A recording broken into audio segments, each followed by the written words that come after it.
for the way I wrote that. Oh, So I was like, what? whoever the fuck this man is, because I don't even know now. But this man started working at the White House during the Grant. You can see he was still wanting to laugh. I'm just drooling into my fucking cup That's trying disgusting. to take a drink.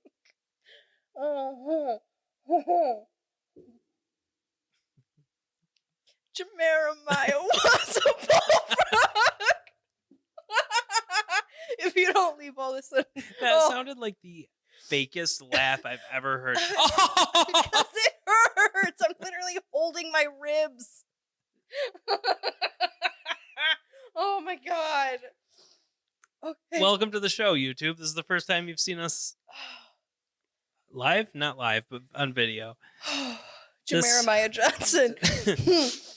Anyways, whoever this man is started working at the White House during the Grant administration in the late 1860s. He served as footman, butler, cook, doorman, and official duster until he retired.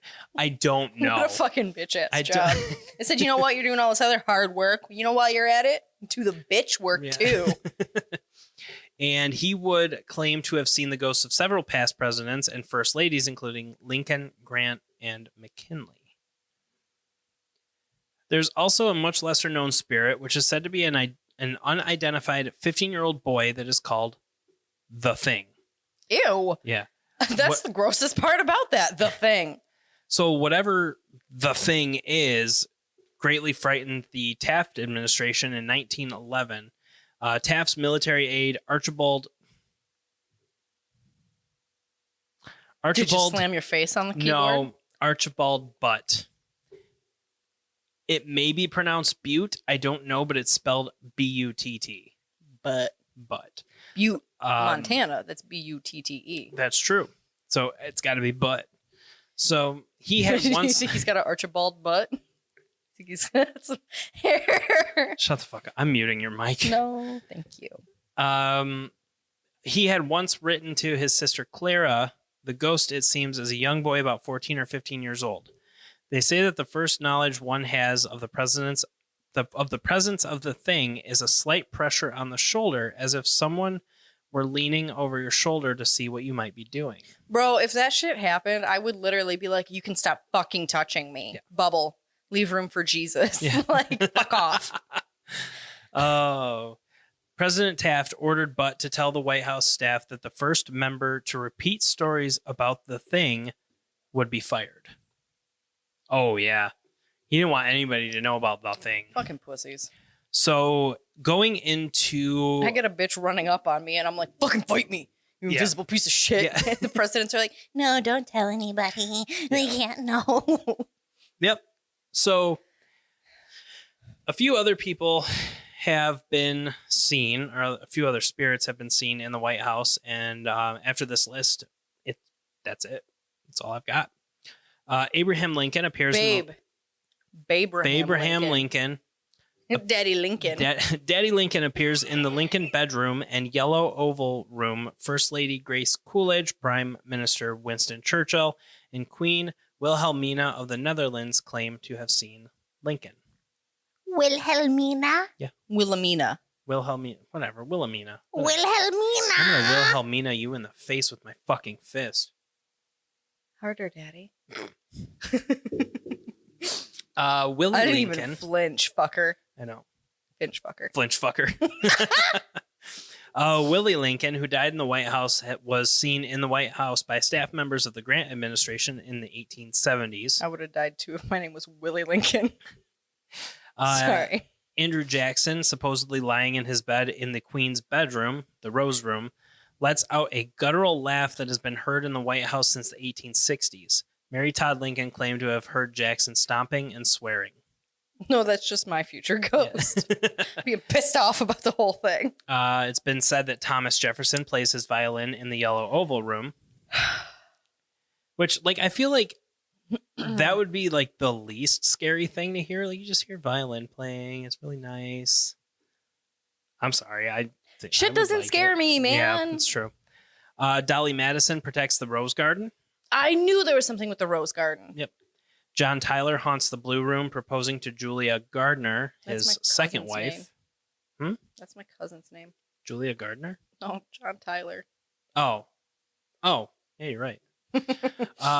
William Henry Harrison haunts the attic. He was the first president to die in the White House. Abigail Adams hung laundry in the East Room, and contemporary staff can smell wet laundry and the scent of lavender. Oh, okay, I was like, that sounds fucking disgusting. Yeah. Thank you for concluding that with lavender. There is also an unnamed British soldier who perished during the War of 1812, said to roam the White House grounds holding a torch. David Burns owned the land on which the White House now stands and has been seen or heard in the Yellow Oval Room. And Anna Surratt bangs on the doors of the White House pleading to see President Andrew Johnson. She was there to beg for a pardon for her mother, Lincoln assassination conspirator Mary Surratt. And that's it. That's all I have. So those are the only like noted sightings. I'm sure that there was probably more from the Taft administration just because there was so much going on that he was like, yeah, anybody who talks about this is going to get fired. But that's really all I have to say on the White House. I don't know if you have anything to add, but it's a short and sweet sort of situation. I feel like there could be so many more interesting stories. Yeah, but it's really not a whole ton. Like, let's see if there's anything else. White House ghosts. Let's see. Oh, here is a... Wow. So you really didn't do your research? No, I did my research, but I try to avoid the Washington Post as much as I can. Because I'm pretty sure it's owned by Jeff Bezos. This is verbatim from the Washington Post. On a lonely night in 1946. Thanks, I hate it already. President Harry S. Truman went to bed at 9 p.m. About 6 hours later, he heard it. What did he hear? Oh. The sound against his bedroom door awakened him. He wrote to his wife in a letter that is archived in his presidential library and museum. Quote, I jumped up and put on my bathrobe. Opened the door and no one there, he wrote. Well, I guess you weren't very went out and concerned. Looked up and down the hall. Looked in your room and Margie's. Still no one. Fucking Margie. Went back to bed after locking the doors, and there were footsteps in your room, whose door I'd left open. Jumped and looked, and no one there. The damn place is haunted, sure as shooting. Secret Service said not even a watchman was up here at that hour. You and Margie had better come back and protect me before some of these ghosts carry me off. Wow. Yeah. You can really dance. Let's see. In addition to its political ghosts, the White House has long housed unsettling specters of a different, more bump-in-the-night kind if numerous former leaders and their staff members are to be believed. Whether one embraces or mocks the are to believed. Are to be believed. Sorry. I skipped a word there. Are to believed. Whether one embraces or mocks the paranormal, the many accounts that have spilled out of 1600 Pennsylvania Avenue over 2 centuries give ghosts an undeniable place in the country's history. So, let's see. Okay, it's just a bunch of stuff about like, yeah, the fucking White House is haunted. So that's all I got. Do you have anything to add to this episode? It's going to be a really short one, probably 20 minutes, but damn. I'm okay with it.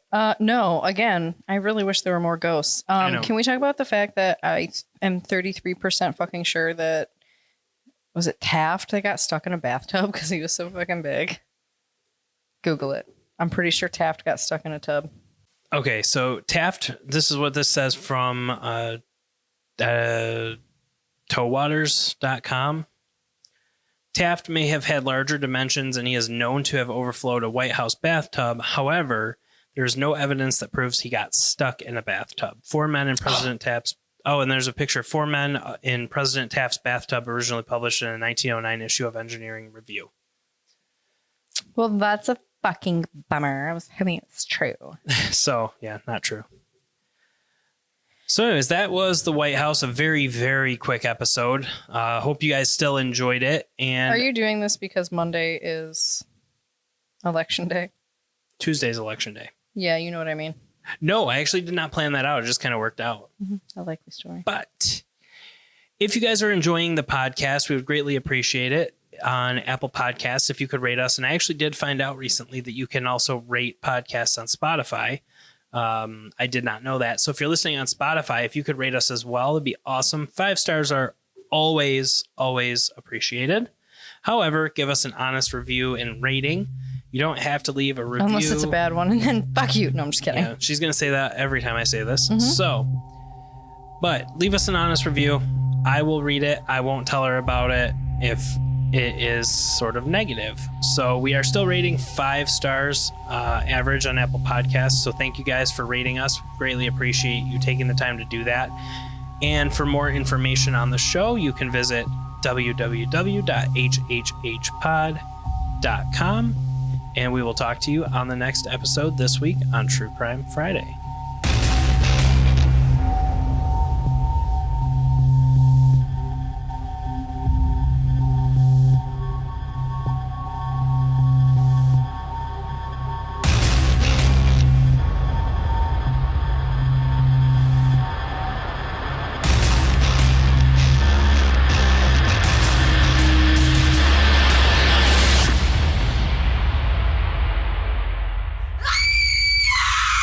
Ha ha ha.